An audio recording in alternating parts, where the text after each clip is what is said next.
Y yo quisiera iniciar con una pregunta. Quiero plantear el siguiente escenario, que usted sea sincero al responder, que usted no lo analice, se ponga en esa posición y usted ahí medite y diga qué usted haría o qué decisión usted tomaría. Quiero presentarle este escenario que pasó, que es real y que ustedes conocen. Bueno, quizá algunos, no todos. Un pastor muy conocido, un pastor que incluso muchos aquí aprecian, admiran, un pastor que muchos de ustedes les gusta sus enseñanzas, las consumen. Resulta que este pastor tan amado, ungido, un hombre con una trayectoria increíble, fue descubierto en pecado. Y no toda clase de pecado. Este pastor cayó en adulterio. Y no solo cayó en adulterio, sino que cometió adulterio con alguien de su iglesia, de su redil. Se destapa esa bomba, esa explosión. ¿Cómo te caería eso si ese fuera tu pastor? Son de esos golpes que devastan una iglesia, la destruyen por completo.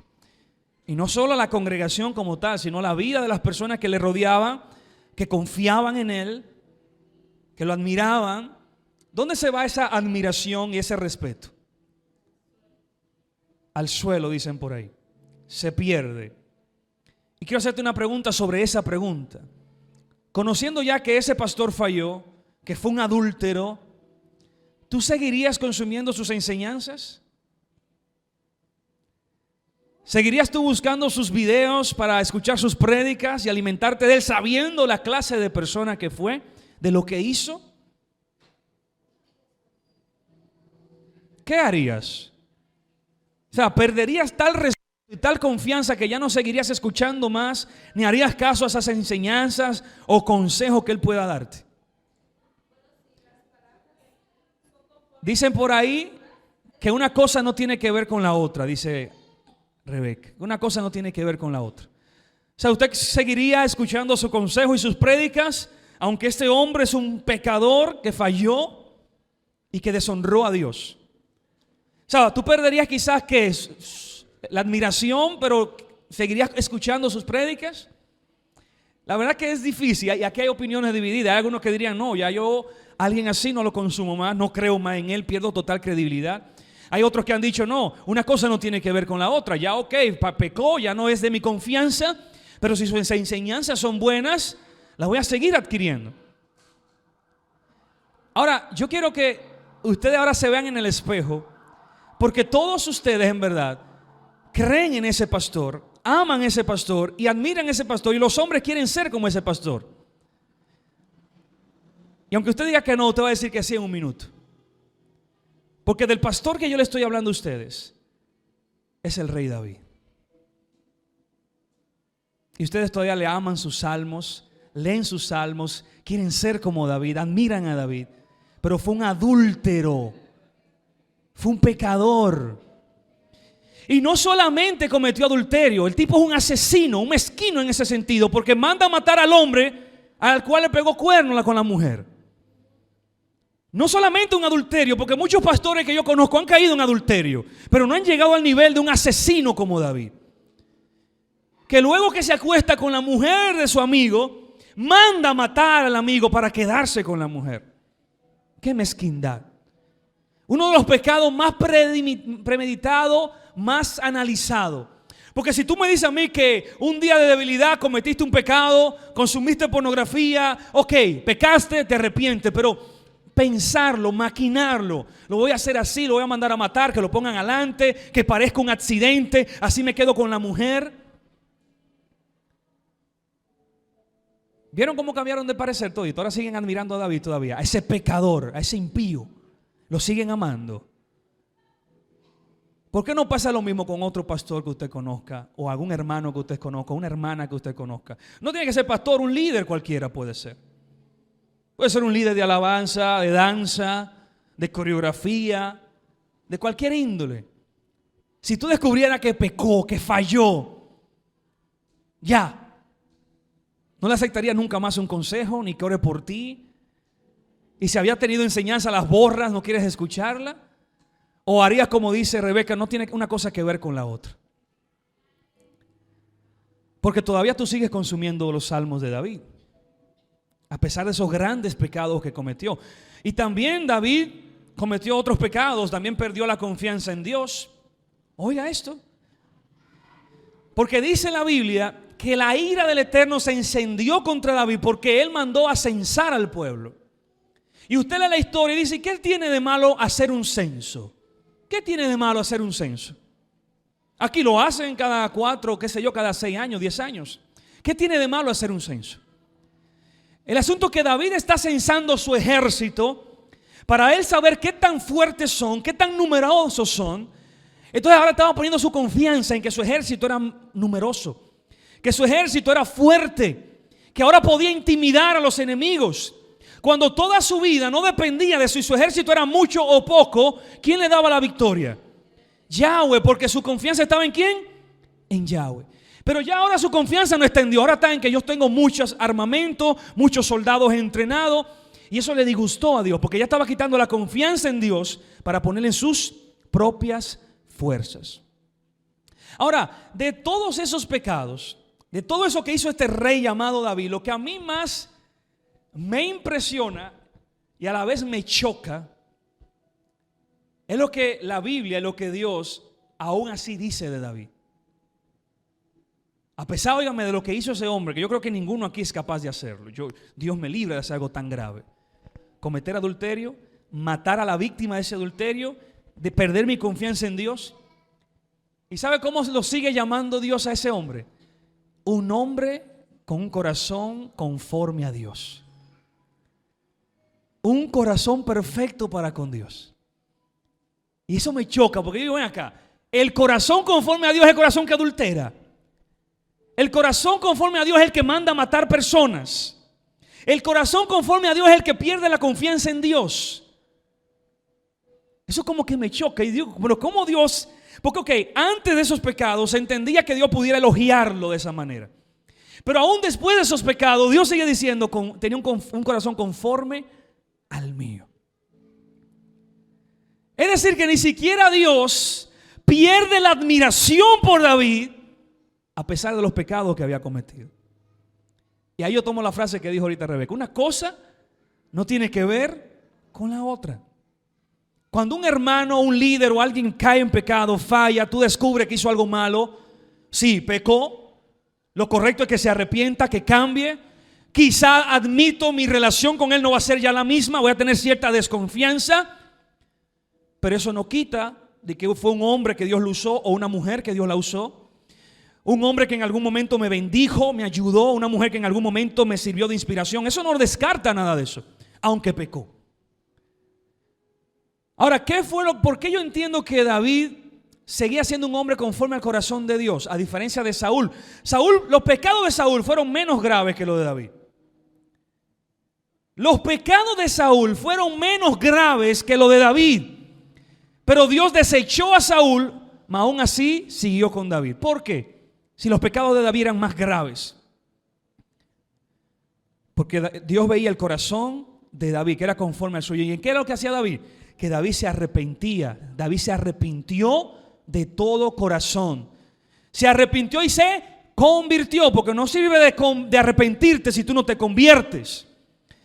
Arrepentirte cuando tú entiendes que le hiciste mal, que metiste la pata, que la fregaste y te duele eso que lo hiciste. Wow, lo hice mal, caí en pecado. ¿Por qué lo hice? Eso es arrepentirse. Pero tú puedes quedarte ahí y seguir haciendo eso malo como quieras. O sabiendo que lo hiciste mal, hacer como hizo Saúl. ¿Qué fue lo que hizo Saúl? Pecó. Samuel lo reprende. Oye, pecaste. Saúl reconoce, sí, es verdad, pequé. Pero ¿sabes lo que dice Saúl? Pero, pequé, pero hónrame delante de los hombres. No dañes mi imagen. No divulgues eso que yo hice. Está bien, sí, pequé, pero ya, quedó ahí. Hónrame, sigue tratándome con el respeto de antes. O sea, no hubo una conversión, no se convirtió Saúl. Sin embargo, David se humilló en silicio, ceniza, ayuno, rasgó sus vestimentas, lloró. Muchos de los salmos de David lo escribió en esa temporada, diciendo: se envejecieron mis huesos dentro de mí mientras yo callaba eso que había hecho. Dice que su almohada se habían convertido en un mar de lágrimas. David se secó, se puso flaco. Y cuando Natán lo corrige, en vez de hacer como hizo Saúl, honrame, lo que hizo fue: Dios mío, no me deseches. No quites de mí tu Santo Espíritu. Renuévame, hazme un hombre nuevo. Pon en mí un corazón limpio, íntegro. David, aparte de que se arrepiente, se convierte a Dios y cambia. No volvemos a ver a David cometer adulterio. No volvemos a ver a David haciendo un censo. David aprendió de sus errores y cambió. Entonces, ven la diferencia entre Saúl y David. Y lo que quiero rescatar, porque si pudiéramos ponerle un nombre a este mensaje o a esta prédica, es: los ungidos también pecan. Los hombres de Dios, las mujeres de Dios también pecan. También están expuestos a cometer pecado. Y el hecho de que peque una mujer de Dios o un hombre de Dios no significa que ya no puedo aceptar enseñanza o una oración de esa persona. Sí, cometió un error. Todos aquí estamos expuestos a irnos a bancarrota, a la quiebra. Dios nos libre. Todos estamos expuestos aquí en hacer un fraude en el trabajo, que tú te ves tentativo. Wow, me voy a ganar 100,000, nadie se va a enterar. Además, este fraude. Todos estamos expuestos a eso y puede cometer un error. Todos estamos expuestos a caer en fornicación. Todos estamos expuestos a cometer adulterio. ¿O hay alguien aquí que está libre de esa tentación? Todos nosotros, cualquiera de nosotros puede pasar una situación difícil. Una difamación, una injuria. Todos nosotros nos hemos expuesto a eso. Cualquiera de ustedes puede cometer una situación de que su esposo o su esposa le pegue cuerno, le cometa adulterio. O sea usted que haga eso. Si una líder de aquí o un líder de aquí un día se le descubre que cometió adulterio, ¿qué vamos a hacer con él? Entrarle a pedradas, humillarlo y echar a un piso todo lo que hizo en Dios. Echar a un piso la forma en la que me bendijo a mí en algún momento de mi vida. No, sigo dando gracias a Dios por la bendición que ha sido. Si puedo ayudarlo a restaurarlo, ayudo. Quizá mi confianza no va a ser la misma, pero como dice ella, una cosa no tiene que ver con la otra. Amén. Y David fue el único ungido hombre de Dios que pecó. ¿Qué tal de su hijo? El que le sigue, Salomón. El hombre que dice la Biblia que ha sido el hombre más sabio que ha pisado el planeta Tierra. Ungido. Compuso el libro que a muchos les gusta llamado Proverbios. Compuso otro libro que a muchos les gusta, incluyéndome, Eclesiastés. Escribió un libro que le gusta a las parejas, Cantar de los Cantares. Sin embargo, Salomón peca, y no como su papá, porque su papá pecó y se arrepintió y cambió. Salomón no. El hombre más sabio, el que Dios le dice: wow, mira, por cuanto me pediste esto, te voy a dar, aparte de sabiduría, riquezas en abundancia. Dice que los reyes de las naciones venían donde Salomón para escuchar su sabiduría. Pero miren lo que dice la Biblia. Si usted tiene Biblia puede ir conmigo. Y si no, audiovisuales que le ayude. Primera de Reyes, capítulo 11. Primera de Reyes 11, verso 4. Vamos a estar leyendo del 4 hasta el 6. Dice: y cuando Salomón era aquella. O sea, párense ahí. Toda su vida lo hizo bien. Un rey intachable, sin cola que le pisara, recto en todos sus caminos, sabios como él solo, nos dejó Proverbios, Cantar de los Cantares, Eclesiastés, todo bien. Pero cuando ya era viejo, sus mujeres inclinaron su corazón tras dioses ajenos. Y su corazón no era perfecto con Yahweh su Dios como el corazón de su padre David. Porque Salomón siguió a Astarot, a la diosa de los sidonios, a Milcom, ídolos abominables de los amonitas, E hizo Salomón lo malo ante los ojos de Yahweh, y no siguió cumplidamente a Yahweh como David, su padre. Así terminó una vida exitosa. Una vida tan meritoria, una trayectoria impecable, termina desgraciadamente adorando otros dioses, apartándose de Yahweh su Dios, convirtiéndose, murió siendo un idólatra.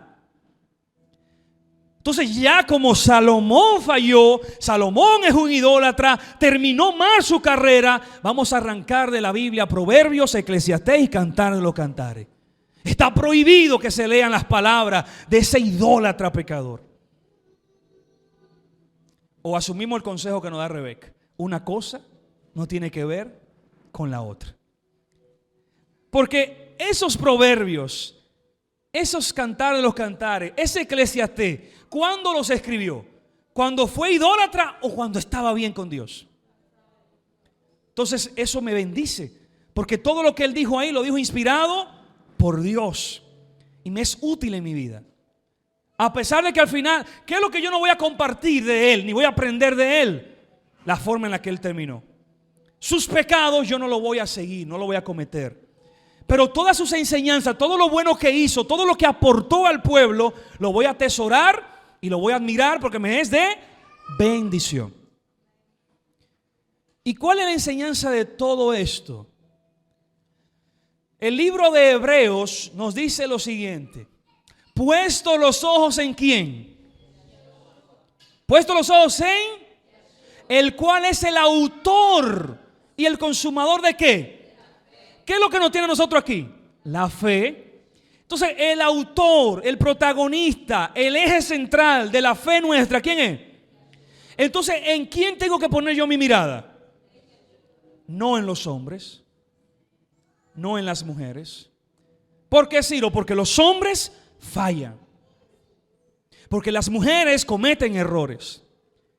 Entonces, ¿qué pasa? Si yo pongo mi mirada en él, cuando él falle, ¿qué va a pasar con mi fe? Se va a derrumbar también. ¿Qué pasa cuando un creyente no pone su mirada en el Señor, sino que pone su mirada en su líder o en ese hombre o mujer que admira, y esa persona falla? ¿Qué ocurre con esa persona? Se derrumba. Yo he visto muchos ex cristianos, personas que hoy se están descarriadas. Cuando tú investigas su vida, ¿por qué se descarrió? Fue porque su pastor fue descubierto en pecado. Y eso lo traumó tanto y le afectó tanto que perdió la fe en Dios, en la iglesia, en todo, y no quiere saber de la iglesia. Yo te hago una pregunta: ¿dónde tenía esa persona su mirada? ¿En el Señor o en los hombres? Y eso es lo que yo no quisiera que pase aquí nunca en esta iglesia. Yo quisiera que esta iglesia aprenda a poner su mirada ¿en quién? En Yeshua únicamente. Porque ese sí es verdad que nunca te va a fallar. Ese sí es verdad que nunca tú vas a descubrir pecado alguno en él. Entonces, si tu confianza y tu fe está puesta en el que no te va a fallar, tu fe nunca va a fallar. Pero cuando yo pongo mi mirada en el hombre, cuando el hombre peque, me decepciona y mi fe se va al piso.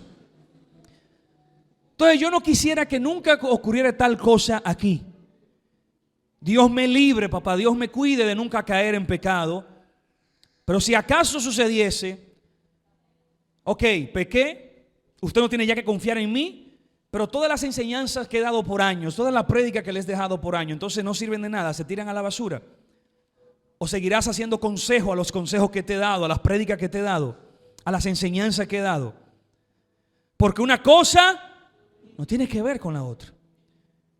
Cualquier líder, puede ser Noelia, puede ser Esteban, cualquier líder que falle, ya, todo lo que hizo lo tiro a la basura. Es un impío pecador. No, lo que hizo me bendijo y doy gracias a Dios por lo que hizo y por lo que aportó a mi vida. Pena por él, que Dios lo restaure, que Dios lo ayude. Pero mi fe no se mueve por lo que él hizo o deje de hacer. Mi fe está puesta en... Porque aquí toditos pueden fallar, pero Dios nunca falla, lo dice Madiel Lara. Dios nunca falla. Hay más ejemplos, yo por el tiempo no lo voy a abarcar todo, pero hay un rey llamado el rey Usías, que yo diría que después de Salomón y de David fue el mejor rey que tuvo Israel, llamado Usías. Reformó la nación en todo el sentido, espiritual, legislativo, en el poder ejecutivo, todo. Fortificó la ciudad, construyó grandes edificios, calles, fortificó el ejército. Dice que creó armamento que no tenían hasta la época. Fue intachable, temeroso a Dios. Dios le dio victoria sobre sus enemigos, llamado el rey Usías. Todo lo hizo perfecto, pero al igual que Salomón, cuando ya era viejo, mira lo que dice Segunda de Crónicas, capítulo 26. Segunda de Crónicas, capítulo 26, verso 16. Dice: mas cuando ya era fuerte, su corazón, ¿qué pasó? Se enalteció para su ruina, porque se rebeló contra Yahweh su Dios, entrando en el templo de Yahweh para quemar incienso en el altar del incienso. ¿Quiénes eran los únicos que tenían la facultad, el poder y la autoridad de quemar incienso? Los sacerdotes. Los reyes no tenían el permiso de Dios para eso. Pero la soberbia se enalteció tanto que él dijo: yo soy el rey y yo amo a Dios y él también va a aceptar de mi sacrificio. Y entró al templo a hacer algo que no le correspondía. Ahora, por este pecado de Usías, debemos ya derribar todas las torres que construyó. Las casas que hizo, van a decir a la persona: bueno, ya yo no vivo en esta casa la construyó un pecador. No, sigue disfrutando la linda casa que hizo cuando era bueno. Y desecha lo que hizo mal. No compartas lo que hizo mal. ¿Me están siguiendo el hilo? Lo que Dios quiere enseñarles hoy. Lo que yo haga o tú hagas, lo que el otro haga, no debe afectarme. Mi fe está puesta en Dios, porque todos fallamos. Mi confianza no puede estar puesta en los hombres. Sigue diciendo el verso 21. Así el rey Usías fue leproso hasta el día de su muerte. Y habitó leproso en una casa apartada, por lo cual fue excluido de la casa de Yahweh. Y Jotán su hijo tuvo cargo en la casa real, gobernando al pueblo en la tierra. A causa de este hombre que pecó, no se arrepintió, no cambió. ¿Cómo terminó? Leproso. ¿Y apartado de dónde? De la casa de Dios. Hay veces que quizás el pecado que alguien comete es tan grave, tan fuerte, que ¿qué hace Dios? Lo excluye del pueblo, lo saca del pueblo. A menos que haya un cambio, una transformación, un arrepentimiento, ahí permanece hasta que el día que se muera. ¿Y qué vamos a hacer? Yo lo amo mucho, yo lo aprecio mucho, me voy a ir a pudrirme con él también. Eso es lo que deberíamos hacer. Irnos a pudrir con él. No. Mantenerme firme para yo no verme en el estado en que él está. Cuidarme de no cometer los errores que él cometió para no caer en lo que él está. Y ser excluido también por parte de Dios. Miren lo que dice Primera de Corintios, capítulo 10. Primera de Corintios, capítulo 10, verso 11 y 12, vamos a estar leyendo, 11 y 12. Dice: y estas cosas, ¿cuáles cosas? Las que hemos ¿qué?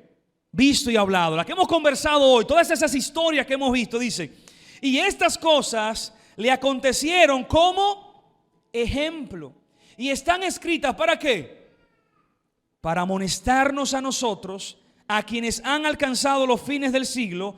Así que el que piense estar firme, mire que no caiga. El que está firme en la fe, mira los ejemplos de Usías, cómo terminó leproso. Mira cómo terminó Salomón, que no se pudo levantar, terminó siendo idólatra. Eso está ahí, ¿para qué? Para que nos cuidemos de caer. Si tú quieres permanecer firme hasta el fin, cuídate de no caer, porque el que cae se le hace difícil levantarse. No es que es imposible, porque David se levantó, pero es difícil. El que ha caído aquí en pecado en algún momento de su vida, le costó ponerse de pie, ¿verdad? Si tú estás aquí porque te pusiste de pie, gloria a Dios por eso. Pero te costó, ¿verdad?, el proceso. Entonces por eso Pablo dice, el que está firme, mire esos ejemplos y no caiga. Porque le va a ser difícil levantarse una vez que cae. Mantente firme aprendiendo de los errores que otros han cometido. Y poniendo tu confianza ¿en quién? En Dios, no en... Y quiero cerrar con este último texto. ¿Cuál es la recomendación que Pablo nos da a nosotros? Cuando un hermano o una hermana descubrimos que está en pecado, que pecó, que le falló a Dios. No es perder la confianza en el hermano. No es dejar ya, no, usted yo no le acepto una oración nunca más en mi vida porque usted pecó, usted tiene una mancha en su trayectoria. A mí no me imponga las manos, no ore por mí. No, Pablo no dice que cuando alguien comete un error esa es la actitud que debemos tomar. Mira lo que dice Gálatas capítulo 6, verso 1. Hermanos, si alguno fuere sorprendido en alguna falta, ustedes que son espirituales, restáurenlo con espíritu de mansedumbre, considerándote a ti mismo, no sea que tú también, cuando el hermano cae en pecado o se descubre que la hermana cometió un pecado, yo no debo sentirme ahora superior. Yo soy un santo, yo sí no caigo en eso. Yo sabía que no tenía temor de Dios esa mujer. No, dice, no. Trata de ayudarlo a restaurarse, sabiendo que tú también mañana puedes ser tú quien esté en esa posición. Porque como yo le dije ahorita, todos estamos expuestos a pecar, a caer. Entonces cuando mi hermano cae, ¿cuál es mi deber? Ayudarlo a levantar. ¿Por qué? Porque yo también puedo verme ahí. Y si tú te ves caído, si tú te ves en el piso, ¿no te gustaría que alguien te ayude a levantarte? ¿No te gustaría cuando tú estás tirado ahí en el piso, en el lodo, que alguien te extienda la mano? Ven, vamos a levantarnos, vamos a limpiarnos. Pues el Señor dijo, hagan con los demás lo que te gustaría que te hagan a ti. Usemos la empatía. Pongámonos en el lugar del otro. En vez de señalar, acusar, juzgar, pongámonos en el lugar, porque yo también puedo verme envuelto en algo así. Entonces, en vez de señalar, vamos a ayudar en lo que esté a nuestro alcance, ayudar. Claro está, si la persona no quiere ayuda, no quiere ser restaurado, terminará como Usías, leproso y apartado. Pero nuestro deber no es juzgarlo ni señalarlo, sino brindar la ayuda necesaria. Pónganse sobre sus pies. Y voy a pedir a sonido, audiovisuales allá, que coloque una canción de fondo, que bueno, la sube para que la escuchemos. Cierren sus ojos. Y yo quisiera que escucháramos el mensaje, la enseñanza de esta canción, que va muy apegada a esto último que acabo de decir. Yo creo que escuchemos la letra. Cierra tus ojos y medita en lo que esta canción nos quiere transmitir, nos quiere ministrar y nos quiere enseñar. Así que cierren sus ojos.